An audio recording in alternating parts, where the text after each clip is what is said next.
I didn't grow up in a religious home, but there are a few key spiritual concepts that were passed on to me.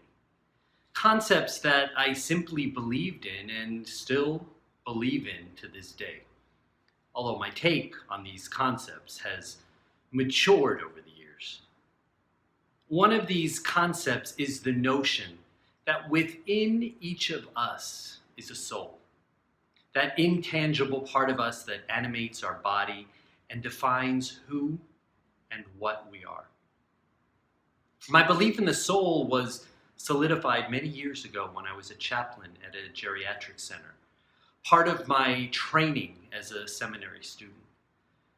As I was making my rounds one afternoon at the center, I visited a woman who was critically ill.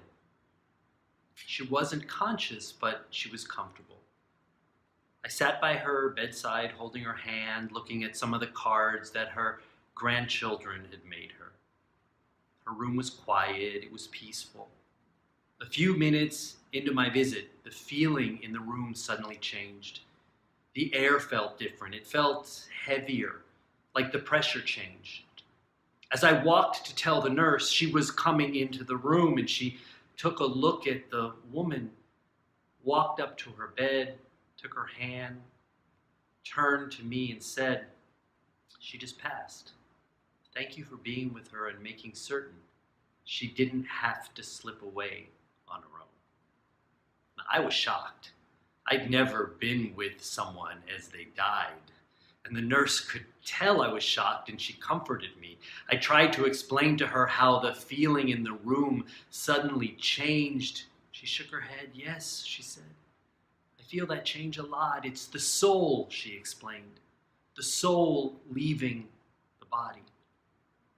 Now, Jewish practice teaches us that if you're present when someone dies, you should open the window in the room, crack it just a bit, because the soul wants to fly free. It wants to be one with the universe, not confined by the walls and the ceiling of the room in which it left its body.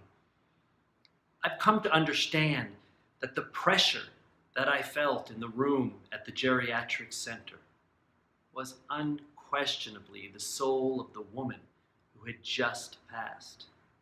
Since that experience, I have learned to open a window when sitting with someone who has passed, and as someone who spends many hours with those who are terminally ill, I've had many opportunities to know that this does indeed alleviate the pressure that follows death. You can feel the soul fly off, liberated from the body that carried it during its earthly existence.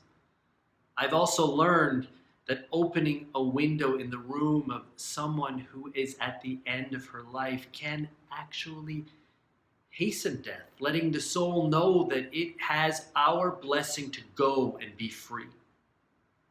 While for many, the idea of being with someone as they pass from this world is frightening, for me, it's truly an incredible experience, a truly spiritual moment, a moment where you can, for just a fleeting second, experience a soul transitioning from this world to the next. Now, don't worry if you've been with someone when they passed and you didn't open a window. I didn't when I was with the woman in the geriatric center. The soul is powerful and can find its way to wherever it needs to go. I'm going to be talking about the soul in my next Relevant Kabbalah series, which will be on my YouTube channel soon. If you haven't done so, I encourage you to subscribe to my YouTube channel so you'll be notified when this series and other videos are uploaded and ready for you.